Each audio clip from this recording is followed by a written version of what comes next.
Bismillahirrahmanirrahim. Hello, dear students. I hope that you are feeling hale and hearty at your homes. Okay, my dear students, let's start the lecture with a question. No nails, screws, or glue.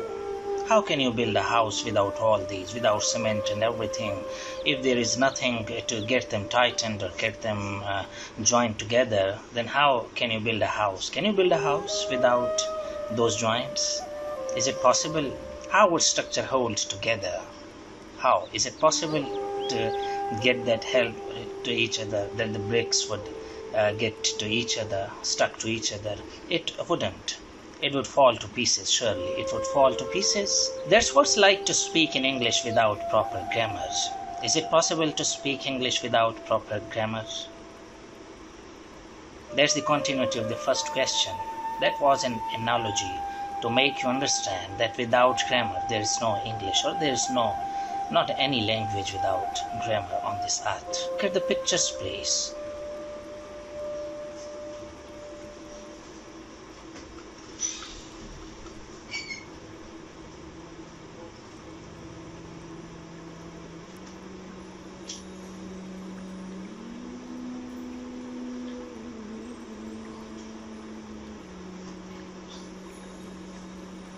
Did you enjoy the pictures?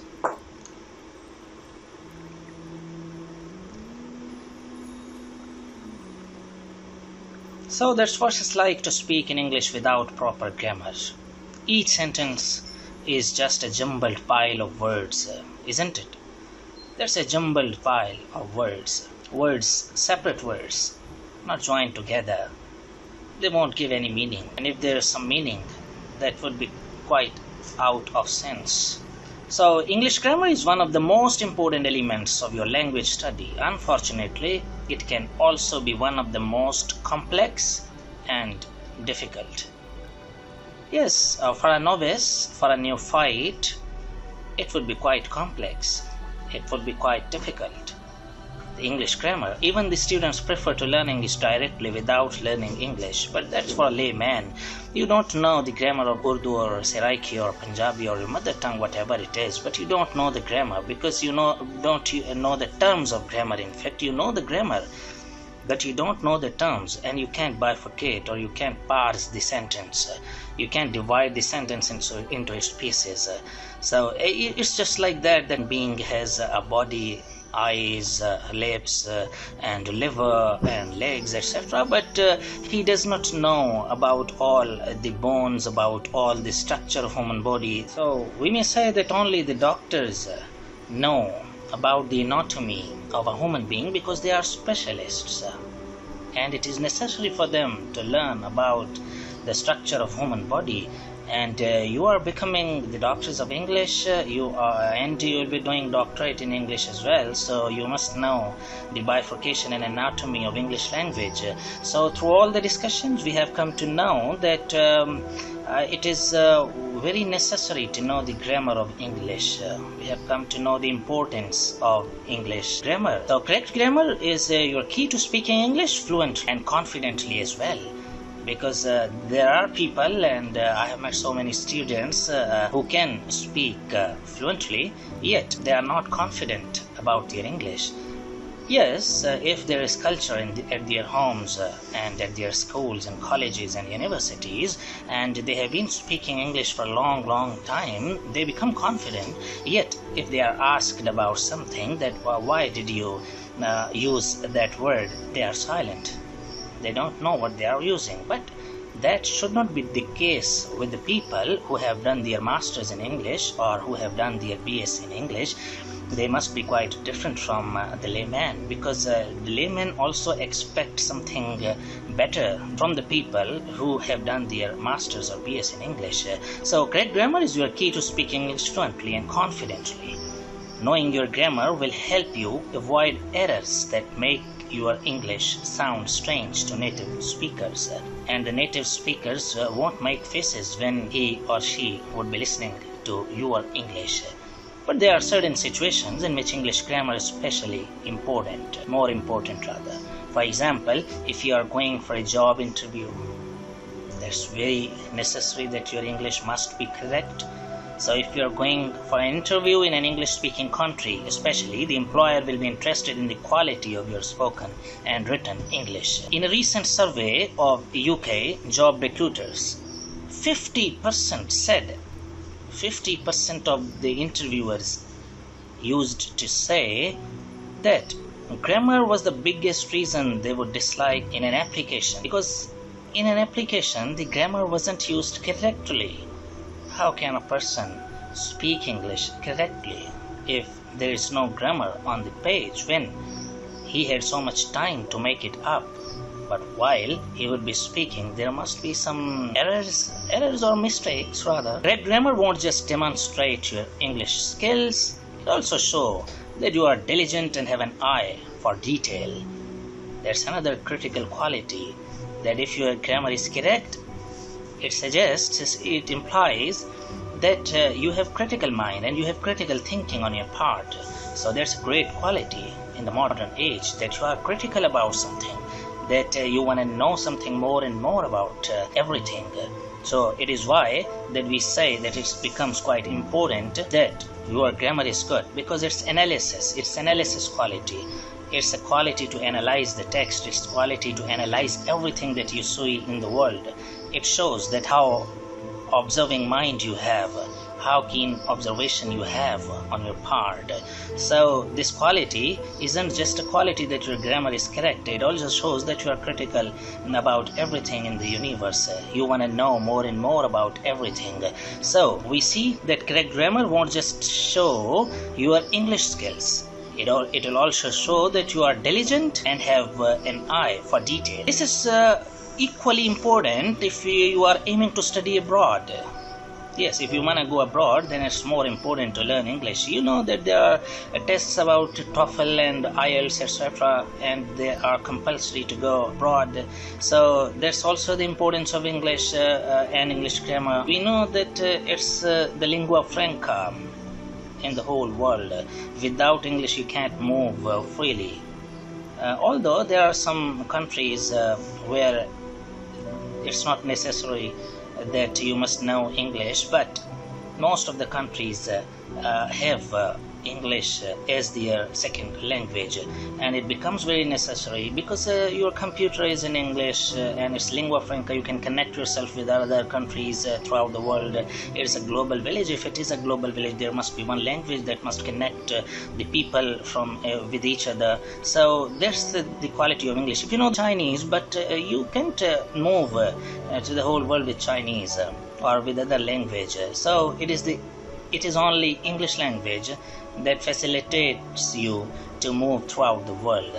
So dear students, correct grammar won't just demonstrate your English skills, your critical qualities as well. So this is important if you are aiming to study abroad. Colleges and universities are likely to assess your academic English based largely on your knowledge of English grammar. So colleges and universities abroad would make an analysis of your qualities on the basis of your English and what are the biggest mistakes in presenting yourself as an English student, as the student of English literature or linguistics. That's your grammar. Spellings and other mistakes may be forgiven, may be negligible, but your presentation without English grammar might be quite ridiculous, isn't it so? So grammar is even important for your social life. That's another point, that if your grammar is not good and you are speaking English, so you might be a laughing stock around in your friends or around the family. So did you know that people on online dating apps, yes, dating apps, so are 14% less likely to chat with someone who uses poor grammar. So people dislike them on dating apps as well. If your grammar is good, that's a very interesting advantage, isn't it? So we see that 14% less likely to chat with someone who uses poor grammar. Plus, when you are meeting new people or visiting new places, the last thing you wanna is to be misunderstood. if you are meeting the new people and they won't get you quite correctly, so that's also ridiculous, that's also funny. They will be kidding you. To avoid confusing your friends or even ordering more drinks than you intended, you need to have a firm idea of how to structure your words. So it's important that if you want to not be misunderstood, you must use correct grammar. Are you keeping yourself with me or not? Is it all right? Okay, then let's continue. That's the next slide. With all that said, remember that in some situations it's okay to relax your grammar. When you are texting a close friend, yes, you are sending messages to your close friends or family members, for example, it's fine to use casual or more simplified language. So there's relaxation as well.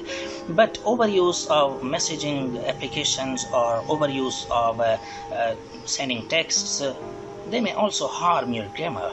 As I have said earlier, that you are doing specialization in English language.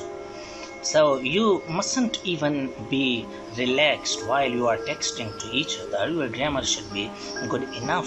So take it as an opportunity, take it as a practice, so that you would be good enough about grammar in English. So this relaxation is for laymen, but not for you. You should use correct English in your texting, in your text messages as well, or while you are speaking to your friend, casual friends, you must be correct about your grammar. Okay, I'm giving you 1 minute, and please tell me 3 names of grammar books. A recognition of grammatical structure is often essential for punctuation.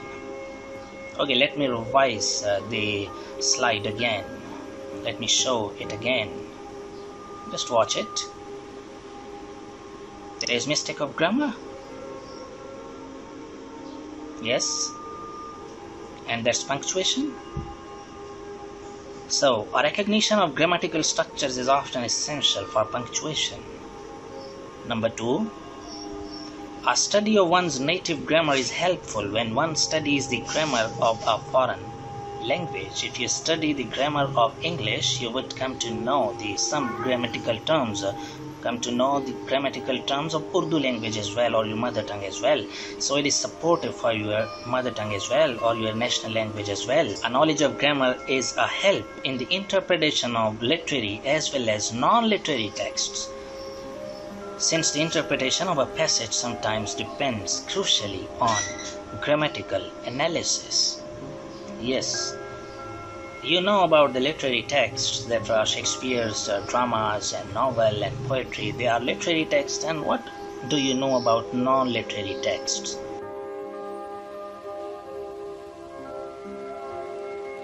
Yes, columns in the newspaper, editors' letters, etc. They are non-literary texts, or some signs, paragraphs. Yes, they are non-literary. Number 4, a study of the grammatical resources of English is useful in composition.